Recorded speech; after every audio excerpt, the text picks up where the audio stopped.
بسم اللہ الرحمن الرحیم۔ السلام علیکم ناظرین، میں ہوں ایڈوکیٹ وقاص علی نقوی اور آپ دیکھ رہے ہیں لیگل ڈسکشنز۔ آج ایک بار پھر ہم ایک نئے موضوع کے ساتھ آپ کے سامنے حاضر خدمت ہیں، اور ہمیشہ کی طرح آج بھی ہمارے ساتھ موجود ہیں ڈاکٹر محمد صاحب، اور آج کا موضوع ہے اسلام کا سماجی نظام۔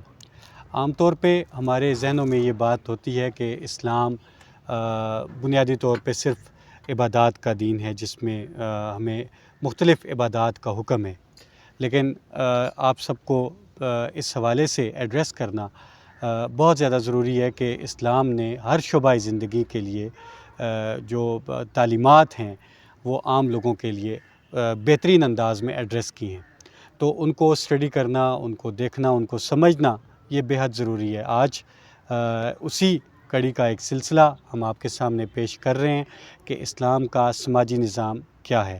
تو ڈاکٹر محمد صاحب اس حوالے سے ایسے موضوعات پہ بہت ساری ریسرچ بھی رکھتے ہیں، آپ ان کے کالمز دیکھتے ہیں، دیگر بھی بہت ساری جگہوں پہ جا کے یہ ایسے موضوعات کو ایڈریس کرتے ہیں۔ تو آج ہم ان کی موجودگی کا فائدہ بھی اٹھائیں گے اور آج کے اس موضوع پہ ان سے گفتگو کریں گے۔ ڈاکٹر صاحب، ایک بار پھر آپ کا بہت بہت شکریہ سر۔ سب سے پہلے ہمارے ناظرین کے لیے سر یہ بتائیں کہ سماج سے مراد کیا ہے، پھر ہم آگے اسلام کا سماجی نظام انشاءاللہ آپ سے سمجھنے کی کوشش کریں گے، لیکن بنیادی طور پہ ہمیں یہ پتہ ہو کہ سماج ہوتا کیا ہے۔ جی وقاص، بسم اللہ الرحمن الرحیم۔ ایک مرتبہ پھر آپ کا میں دل کی عطا گہرائیوں سے شکر گزار ہوں کہ گوناگوں مصروفیات میں سے وقت نکالنا اور مخلوق خدا کی خدمت کے لیے کچھ نہ کچھ اپنے حصے کا کام کرنا، میں سمجھتا ہوں بڑی اعزاز کی بات ہے۔ اللہ تعالیٰ آپ کو اس کا اجر دے اور ہم سب کا جو مل بیٹھنا ہے وہ اپنی بارگاہ میں قبول کرے۔ ایک اور اہم موضوع ہے، دیکھیے اسلام جب ہم کہتے ہیں کہ ایک مکمل ضابطہ حیات ہے تو ہر طرح سے ہمیں رہنمائی دیتا ہے، تو ظاہر ہے ایک نظام ہمیں سماجی نظام بھی دیتا ہے۔ سماج جو ہے بنیادی طور پہ سم اور آج سنسکرت کے دو الفاظ کا مجموعہ ہے، اس سے مل کے سماج بنا ہے اور ہماری زبان میں بھی آیا ہے، اور مل جل کر رہنا، اکٹھے رہنا، اس کو آپ کہہ لیں سماج، اس کو معاشرہ بھی کہتے ہیں اور اس کو سوسائٹی بھی کہتے ہیں۔ ٹھیک، اچھا سر، ہمارے معاشرے میں بہت سارے سماجی مسائل ہیں، جی، اور ہم ان مسائل کو مختلف طریقے ہم ڈھونڈتے ہیں کہ ہم ان مسائل کو اس طرح سے حل کریں۔ جی، تو ہمارے پاس تو ایک ظاہر ہے، جیسے بھی آپ نے کہا کہ اسلام ایک مکمل ضابطۂ حیات ہے، تو ہم اس سے رہنمائی نہیں لیتے ہیں۔ جی، تو ہم کن ہمارا معاشرہ جو ہے وہ کن سماجی مسائل کا شکار ہے، پھر ہم جی، یہ دیکھیں گے کہ اسلام اس کا کیا حل دیتا ہے۔ جی، دیکھیے جی، کہتے ہیں نا کہ مین از اے سوشل اینیمل، جی، جی، سماجی جانور ہے۔ یہ آپ اگر دیگر مخلوقات کو اور انسان کا تھوڑا سا آپ دیکھیں گے، مثال کے طور پہ اگر چوزا ہے انڈے سے نکلتا ہے، تھوڑی دیر بعد وہ دانہ چگنے لگ جاتا ہے۔ دیگر مخلوقات ہیں، بکری کا بچہ ہے تو وہ ایک دم سے کھڑا ہو جاتا ہے، اس کو آپ چھوڑ بھی دیں تو وہ کسی نہ کسی طرح وہ سروائیو کر ہی جائے گا۔ ٹھیک، انسان کے بچے کو آپ چھوڑ نہیں سکتے، بالکل، ٹھیک ہے نا جی۔ تو یہ بنیادی طور پر سوشل اینیمل جب اس کو کہتے ہیں تو اس نے دوسرے انسانوں کے ساتھ مل کر رہنا ہے۔ اچھا، جب آپ مل کر رہیں گے تو ظاہر ہے کہ اس کے اندر مسائل آئیں گے، اور اسی کے حوالے سے آج ہماری گفتگو ہے کہ اسلام ایک مکمل ضابطہ حیات اور ہمیں سماجی نظام بھی دیتا ہے۔ ہمارے سماج کو جب آپ دیکھیں گے کہ ہم جب مل جل کر رہ رہے ہیں تو اس میں جو بڑے بڑے مسائل آپ کو نظر آئیں گے، سب سے پہلے آپ کو یہ نظر آئے گا کہ ہم مل جل کر رہ نہیں رہے، بالکل بالکل۔ ہم میں سے ہر ایک جو ہے نا وہ اپنی ایک دنیا میں رہ رہا ہے، سب کچھ مجھے کچھ نہ ہو، کسی کو کچھ ملتا ہے کہ نہ ملے، مجھے ملنا چاہیے۔ اور دیکھیں، میں یہ کہتا ہوں کہ ہم جب آج سے 78 سال پہلے ایک قوم کو ایک زمین کے ٹکڑے کی ضرورت تھی، انہوں نے بڑی قربانیاں دے کے وہ زمین کا ٹکڑا انہوں نے حاصل کیا، اور اب جو ہے ہمیں جو ہے وہ یہاں پہ قوم نہیں بنا پا رہا۔ یہ ہمارا سماج جو ہے وقاص، میں سمجھتا ہوں کہ یہ ہجوم ہے، اس کا سب سے بڑا مسئلہ مجھے یہ ہے۔ دوسرا میں سمجھتا ہوں یہ ہے، دیکھیں جب آپ وقاص مل جل کے رہیں گے مسائل تو ہوں گے، بالکل، لیکن اب اصل مسئلہ میری نظر میں یہ ہے کہ آپ کو وہ اس کا ادراک نہیں ہے ادراک نہیں اور آپ اس میں نکل نہیں رہے. بالکل. پھر انفرادی اور اجتماعی سطح پہ ایک بے چینی ہے. آپ جس کو بھی اٹھا کے دیکھیں گے تو وہ آپ کو کچھ کنفیوز نظر آئے گا. بالکل. پھر اس میں سے ایک مایوسی کی طرف چلا جائے گا. اور اس کا وقاص آپ دیکھ لیں کہ پچھلے 3 سال میں 25 لاکھ لوگ اس ملک میں سے اس سماج میں سے نکل کے چلے گئے ہیں. بالکل. جس سماج میں سے اس درجے کا برین ڈرین ہو جائے کہ آپ کی ٹاپ کلاس جو ہے نکل جائے. مزدور تو نکلا ہی نکلا ہے. آپ کے جو ہیں ڈاکٹرز ہیں, آپ کے انجینئرز ہیں, لائرز ہیں, آپ کی ہر فیلڈ سے جو ہیں وہ لوگ گئے ہیں. تو یہ ایک وہ ہے. پھر اس کے بعد میں سمجھتا ہوں ہمارے مسائل میں جو ہماری دقیانوسی ہے, ہم اس کو اس طرح سے ہمیں چاہیے کہ ہم وہ حل کریں مسائل کو, لیکن وہ ہم حل کی طرف جاتے نہیں ہیں. نئے طریقے سے ہمیں دیکھنا ہوگا چیزوں کو, لیکن ہم دیکھنے کو تیار نہیں ہیں. میں ایک مثال سے بھی, میں نے اس پہ لکھا بھی تھا کہ مطلب 100 سال پہلے یہ کتاب لکھی گئی ہے زمین کی حرکت کے بارے میں, کہ بھئی زمین جو ہے وہ ساکن ہے اور سورج جو ہے وہ حرکت کرتا ہے, زمین میں کوئی بھی حرکت نہیں ہے. ابھی اس بات کو 100 سال ہو گئے ہیں. 100 سال کے بعد ابھی میں نے پھر اس حوالے سے ویڈیو دیکھی اور یہ ثابت کرنے کی ہم کوشش کر رہے ہیں کہ بھئی زمین جو ہے وہ اس میں کسی قسم کی جو ہے وہ حرکت نہیں ہے. تو اب دیکھیں جب آپ اپروچ اپنی تبدیل نہیں کریں گے. میں ایک اور مثال سے آپ کو دیکھیں, جب موبائل یہ نئے آئے تو نوکیا کی کیسی بادشاہی تھی, وہ بے تاج بادشاہ تھا, منوپلی بنی ہوئی. ٹھیک ہے جی. مائکروسافٹ نے جب اس کو خریدا ہے تو نوکیا کے جو سی ای او تھے انہوں نے کہا ہم نے کچھ غلط نہیں کیا, لیکن ہم جو ہے وہ بدلتے ہوئے حالات کو جو ہے وہ ہم اس کے مطابق خود کو تبدیل نہیں کر سکے. آج وہ جناب علی روتے روتے انہوں نے بات ختم کی. ہمارے سماج کا مسئلہ یہ ہے کہ آپ کے مسائل ہیں, ہر جگہ مسائل ہوتے ہیں, آپ اگر اسی پرانی اپروچ سے اس کو حل کرنے کے لیے جائیں گے تو وہ جناب علی نہیں ہوگا. پھر میں سمجھتا ہوں کہ مذہب کی بنیاد پہ ہم نے یہ ملک بنایا وقاص, اور مذہب جو ہے وہ جوڑنے والا ہوتا ہے. نبی کریم صلی اللہ علیہ وسلم دین میں داخل کرنے والے تھے. ہم بدقسمتی سے ہر کسی کو دین سے نکال رہے ہوتے ہیں, تو مذہب کی جو درست تشریح ہے وہ ہم سے نہیں ہو سکی. پھر میں سمجھتا ہوں کہ جو ہماری خود غرضی ہے سب سے زیادہ, میں سمجھتا ہوں وقاص اس چیز نے ہمیں بہت وہ کیا ہے.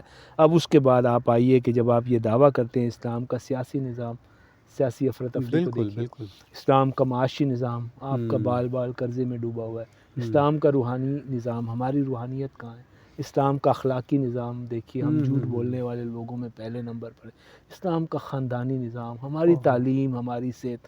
تو وقاص یہ چند چیزیں جو ہیں وہ لاقانونیت ہے. اور پھر میں سمجھتا ہوں کہ ہماری خواتین کے ساتھ جو ظلم ہے ہمارے معاشرے میں, پھر ہماری اقلیتوں کے ساتھ جو وہ ہے, پھر میں سمجھتا ہوں اب یہ سوشل میڈیا کی اخلاقیات, میں سمجھتا ہوں ہمارے سماج کے بڑے بڑے مسائل میں اس کا شمار ہوتا ہے. ہم اس کی کہیں سے بھی آپ بتائیں کہاں پر اس کے بارے میں نوجوان نسل کو اب اس سے مفر تو ہے نہیں ہے. آپ نے کووڈ میں بچوں کو موبائل دے دیے ہیں, وہ ایک مجبوری تھی, اب اس کے بغیر کام تو ہوگا نہیں. لیکن یہ ہے کہ اب اس کی اخلاقیات کہیں پہ نہیں سکھائی جاتی. پھر نوجوان نسل جو ہے اب اس کے ذریعے شارٹ کٹ اور پیسے کمانے کی طرف جو چلی گئی ہے, یہ چیز میں سمجھتا ہوں. پھر ہماری فرقہ واریت نے ہمیں جو ہے بڑی وہ اس بہت مطلب وہ کیا ہے. اور آخر میں کہوں گا کہ جو ہماری مس کنسیپشن ہے نا, مس ایجوکیشن جو ہے وہ ہے, اور تعلیم جس نے, ہم نے اس پہ پہلے بھی بات کی تھی کہ اس نے وہ رہنمائی کرنی تھی خاص, تو وہ رہنمائی نہیں ملتی. پرابلمس تو چلیں سماج میں نے آپ کو موٹے موٹے چند چیزیں بتائی ہیں, لیکن ایشو یہ آتا ہے کہ وہ ہمیں اس کی طرف تھوڑا سا کوئی ایسی کوئی روشنی کی کوئی کرن نظر آئے کہ ہم تھوڑا سا آگے بڑھ رہے ہیں. تھوڑا سا ڈیٹیل میں چلے جاتے ہیں. سماجی مسائل کے آپ نے اوور ویو تو سارا دیا کہ آپ نے پوائنٹ آؤٹ کی کہ ہمارے کیا کیا مسائل ہیں, لیکن جو سماجی مسائل کے اسباب ہیں تھوڑی سی سر ذرا اس پہ بھی آپ روشنی ڈالیں کہ سماجی جو ہمارے مسائل ہیں ان کے اسباب کیا ہیں. دیکھیے بنیادی طور پر میں یہ سمجھتا ہوں کہ اس کے جو اہم ترین اسباب میں جو اویئرنیس ہمیں ملنی تھی نا, وہ ہمیں ملی نہیں ہے. اور جو کچھ ہم وراثت میں ہمیں ملا ہے, ہم نے اسی کو ہی سمجھ لیا ہے کہ اس میں پھر ہم جو ہے اس میں سے نکلنے کو, وہ کمفرٹ زون میں سے ہم نکلنے کو تیار بھی نہیں ہے ہم نکلنے کو. یہ ایک جو بڑا سبب میں سمجھتا ہوں کہ یہ ہے کہ ہم اس میں سے جو ہے وہ یہ تھوڑا سا یہ ایک فکری جمود ہے, اسٹیگنیشن ہے. یہ جمود نہیں ہونا چاہیے تھا. اور اس کے دیکھیں یہ کہتے ہیں کہ جو ہم یہ کہتے ہیں سیکولر اور لبرل لوگ ہوتے ہیں ان کی لرننگ کا پروسیس بڑا زیادہ ہوتا ہے. یہ وجہ کیا ہوتی ہے؟ اس کی وجہ یہ ہوتی ہے کہ یہ ہر قسم کے لوگوں کے ساتھ ملتے ہیں, یہ ہر قسم کے لوگوں کے ساتھ بیٹھتے ہیں. ہم ہماری جو تنگ نظری ہے جس کا میں نے ذکر بھی کیا ہے کہ جب آپ دیکھیں مسائل تو ہیں, اب آپ کہتے ہیں نہیں جی میں وقاص کے میرا تو مذہبی ہو رہا ہے, آپ کو ہو رہا ہے, میں ہو رہا ہوں, آپ کا مسلک ہو رہا ہے, ذات پات ہو رہا ہے, آپ کی سیاسی جماعت ہو رہا ہے, تو میں آپ کے ساتھ بیٹھنا نہیں ہے جی. تو اس وجہ سے جو ہے نا یہ اس میں زیادہ اضافہ ہو جاتا ہے. یہ کہہ دینا کہ بھئی ہماری دین سے دوری ہے, یہ میں سمجھتا ہوں جان چھڑانے والی بات ہے. ہم میں نہیں سمجھتا کسی طرح سے بھی کہ ہم اتنے 97% مسلمان ہیں اور اتنی نمازیں ہمارے ہاں پڑھی جاتی ہیں, روزے رکھے جاتے ہیں, صدقہ خیرات اتنا زیادہ ہے. تو میں اس میں کہہ کے ہم جان نہیں چھڑا سکتے کہ بھئی ہمارا سبب یہ ہے. ہماری جو ایک اسٹیگنیشن جو میں نے اس کو کہا نا, فکری جمود, کہ ہم اس طرف آ نہیں رہے ہیں, تو اس طرف ہماری توجہ نہیں ہے کہ بھئی یہ خرابی بھی ہے. تو اس وجہ سے میں سمجھتا ہوں کہ یہ اصل سبب بنتا ہے. بالکل صحیح, بالکل صحیح. اچھا سر, اب ہم نے سماج کو بھی ڈیفائن کر لیا, اسباب بھی ہم نے, اب ہم آتے ہیں سر اسلام کا جو سماجی نظام ہے, اس سے کیا مراد ہے؟ دیکھیں جی, اسلام ہم یہ دعویٰ کرتے ہیں مکمل ضابطہ حیات, اور اس میں کوئی شک نہیں ہے. جی بالکل. اسلام سے زیادہ انلائٹنڈ ریلیجن کوئی نہیں ہے. یہ ہر زمانے ہر وقت کے مطابق آپ کو حالات کے مطابق یہ رہنمائی دیتا ہے. مثال کے طور پر 1000 سال, اگر 1,00,000 سال کے بعد قیامت آئے گی تو پھر کیا اسلام کی تعلیمات نہیں ہوگی؟ اسلام مثال اس کی یہ ہے کہ اسلامی حکومت آپ کو کوئی حکومت نہیں دیتا. ہر خلیفہ کا انتخاب مختلف انداز میں ہوتا ہے. مردوں کا لباس آپ کو کوئی نہیں بتاتا, عورتوں کا پردہ نہیں, تو یہ آپ کو اصول دیتا ہے. تو اسلام نے ہمیں ایک بہترین سماجی نظام دیا, اور اس کی بنیاد جو ہے وَاعْتَصِمُوا بِحَبْلِ اللَّهِ جَمِيعًا وَلَا تَفَرَّقُوا, کہ سب سے پہلے وہ آپ ید اللہ علی الجماع, کہ آپ اتفاق اور اتحاد پیدا کریں. میں یہ سمجھتا ہوں کہ جو سب سے بڑا مسئلہ اسی وجہ سے پیدا ہوتا ہے کہ ہمارے کامن گولز نہیں ہیں. کامن گولز نہیں ہیں. مثال کے طور پہ کیا پاکستان کے تمام مکاتب فکر ایک ہدف کا تعاقب میں ہیں؟ کیا پاکستان کی تمام جامعات ایک ہدف کا تعاقب کر رہی ہیں؟ ایک یونیورسٹی کے اندر جتنے ڈپارٹمنٹ ہیں کیا وہ ایک ہدف ہے ان کا؟ اپنے اپنے اہداف ہیں. ٹھیک ہے, پھر ڈپارٹمنٹ کے اندر جتنے ٹیچرز ہیں کیا وہ یہ چاہتے ہیں کہ وہ ان کا ایک ہدف؟ تو دو چیزیں, ایک ہمارے کامن گولز نہیں ہیں, اور دوسرے ہمارے کامن ہیرو نہیں ہیں. اب آپ کا ہیرو جناب علی کوئی اور ہے, میرا ہیرو کوئی اور ہے, تو میں اس کے دفاع میں زندگی گزار دیتا ہوں. وہ شناخت جو مجھے پیدائش کے ساتھ ملی ہے, تو اس کے دفاع میں ساری زندگی گزارنے سے تو یہ نہیں ہوگا. تو بنیادی جو اسلام کا تصور ہے کہ وہ آپ کو کہتا ہے کہ اکٹھے کامن. یہ تو قرآن نے اہل کتاب کو کہا کہ یا اہل الکتاب تعالوا الی کلمۃ سواء بیننا وبینکم.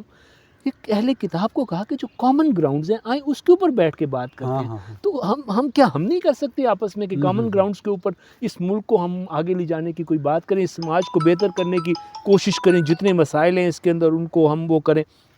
دوسرا جو میں سمجھتا ہوں جی اسلام کا, دیکھیں آپ جب یہ کہتے ہیں کہ اللہ تعالیٰ نے آپ کو عبادت کے لیے وما خلقت الجن والانس الا لیعبدون, اب عبادت جو ہے اس کا لازمی نتیجہ مخلوق خدا کی محبت ہے. اگر یہ نہیں نکل رہا, اگر یہ نہیں ہو رہا, تو آپ اچھا دیکھیں جیسے ہم نے اتنی عبادات کا ذکر کیا, ہم عبادات بہت زیادہ کر رہے ہیں لیکن اس کے نتائج نہیں نکل رہے.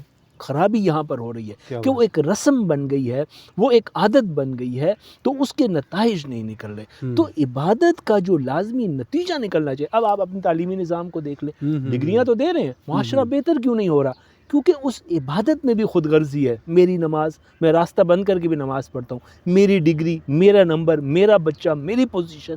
تو جہاں پر وہ خود غرضی آ جائے گی تو وہ عبادت کا لازمی نتیجہ نکلنا چاہیے, اور وہ ہے محبت. جب میں آپ سے محبت کروں گا تو جناب علی پھر تو ٹھیک ہو جائے گا نا معاملہ. اب دیکھیے قرآن جب کہتا ہے کہ یہ ہے اسلام کا سماجی نظام کہ وَلَقَدْ كَرَّمْنَا بَنِي آدم, اس کو ڈگنیٹی آف پرسن کہتے ہیں, اس میں قرآن نے یہ تو نہیں کہا مسلمان کی عزت ہے. تو اب جب یہودی کا جنازہ جا رہا ہے, صحیح بخاری کی حدیث ہے, نبی کریم صلی اللہ علیہ وسلم احتراماً کھڑے ہو جاتے ہیں, تو صحابہ کرام فرماتے ہیں یہ تو یہودی ہے. تو آقا علیہ السلام نے فرمایا کیا یہ انسان الیست نفسا, کیا یہ ایک نفس نہیں ہے؟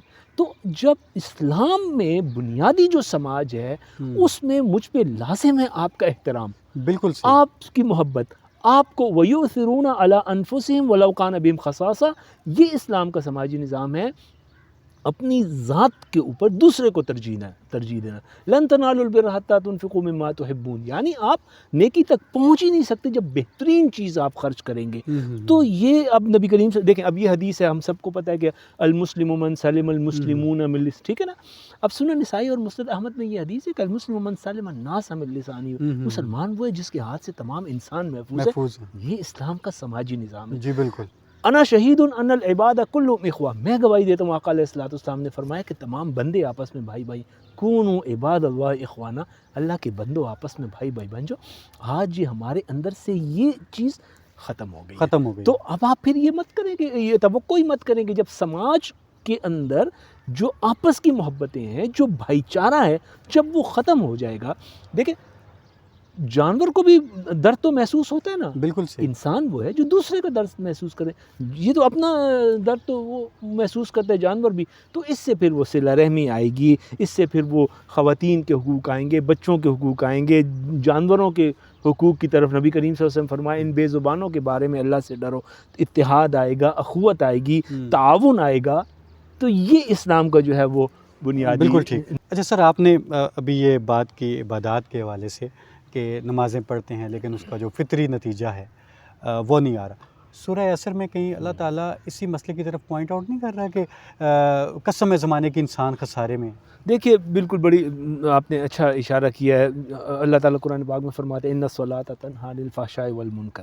نماز بے حیائی کے روکتی ہے، بے حیائی کے کاموں سے، برائی سے روکتی ہے.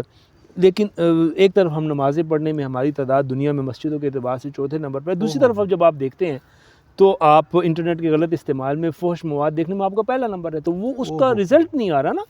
تو نبی کریم صلی اللہ علیہ وسلم جیسے فرمایا، میں اکثر یہ حدیث وہ کرتا ہوں کہ انما الاعمال بالخواتیم، آپ اینڈ رزلٹ کو دیکھیے کہ کہاں پر آپ سے خرابی ہو رہی ہے. بالکل ایسا ہی ہے. امام شافعی رحمہ اللہ علیہ نے فرمایا اگر اللہ تعالیٰ صرف یہ ایک صورت نازل کر دیتا تو انسان کی ہدایت کے لیے کافی تھی. اللہ کو قسم اٹھانے کی ضرورت نہیں ہے. والعصر ان الانسان لفی خسر الا الذین آمنوا، ایمان کے بعد عمل صالح.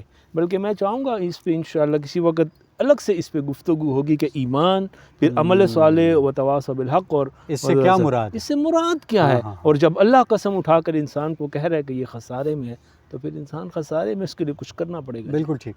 سر بہت سیر اصل گفتگو ہماری ہوئی. اب آخر میں اسلام ایک مکمل ضابطۂ حیات ہے. اس پہ سر آپ قوم کو کوئی پیغام اور اس سے متعلق کوئی میسیج آپ دیکھیں، یہ اس میں کوئی دو رائے نہیں ہے، اور ہم بچپن سے سنتے آئے ہیں.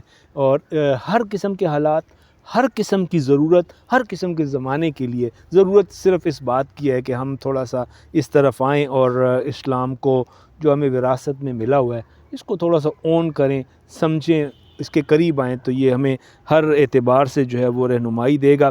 یہ جو آج کا ہمارا موضوع تھا، اس حوالے سے میں ایک چھوٹا سا پیغام میرا یہی ہے کہ تین باتیں جو ہیں اگر ہر فرد جو ہے، ظاہر ہے ہم اپنے ذمہ دار ہیں، ایک کوشش کریں کہ اللہ تعالیٰ کا خوف، اللہ تعالیٰ کا احساس، پہلی چیز یہ میں کہوں گا. دوسری جو ہے وہ عشق رسول نبی کریم صلی اللہ علیہ وآلہ وسلم سے جو محبت ہے، ہم اس میں بھی افراط و تفریط کا شکار ہیں. یہ تھوڑا سا جو ہے اس طرف توجہ کریں. اور تیسری آخری بات میری اس حوالے سے ہوگی کہ علم کو جو ہے جتنا زیادہ آپ کوشش کر سکتے ہیں، وہ معلومات والی بات ہم نے کی تھی، تھوڑا سا اس طرف کوشش کریں انشاءاللہ تعالی. نہ صرف یہ کہ اسلام کا سماجی نظام، بلکہ وہ جو مکمل ایک ضابطہ حیات ہے اس کی صحیح انڈرسٹینڈنگ میں اللہ تعالیٰ کا خوف اور احساس، نبی کریم صلی اللہ علیہ وسلم کی محبت اور حصول علم، یہ تین چیزیں ہیں. اس سے آپ آہستہ آہستہ شروع کریں تو امید ہے کہ بہتری آئے گی. Thank you very much sir, thank you so بہت مچ. شکریہ. آپ نے ڈاکٹر صاحب کی گفتگو سنی. اب انشاءاللہ ہمارے یہ پلان میں شامل ہے کہ ہم ویک میں ایک دن ڈاکٹر صاحب کے ساتھ ہم رکھیں گے اور ان سے ہم بہت سارے موضوعات پہ رہنمائی لیتے رہیں گے. اب آپ نے کرنا یہ ہے کہ پہلی بات یہ ہے کہ آپ نے علم کو اپنی ترجیح میں رکھنا ہے. آپ نے، کیونکہ علم جو ہے وہ مومن کی میراث ہے، تو یہ اپنے ورثے کو آپ نے نہیں چھوڑنا، یہ اپنی میراث کو آپ نے نہیں چھوڑنا. تو انشاءاللہ دیکھیں گے جو ڈاکٹر صاحب کی بھی کوشش ہے اور ان کے ساتھ تھوڑی سی ادنا سی ہماری بھی کوشش ہے، تو انشاءاللہ معاشرے میں تبدیلی آئے گی. اور جو معاشرے علم کی بنیاد پہ گرو اپ ہوتے ہیں تو وہ معاشرے انتہائی آئیڈیل ہوتے ہیں. آپ سب کا بہت بہت شکریہ. انشاءاللہ نیکسٹ کسی ویڈیو کے ساتھ، نیکسٹ کسی اچھے موضوع کے ساتھ آپ کے سامنے دوبارہ حاضر خدمت ہوں گے. تب تک کے لیے اجازت دیں. السلام علیکم ورحمۃ اللہ وبرکاتہ.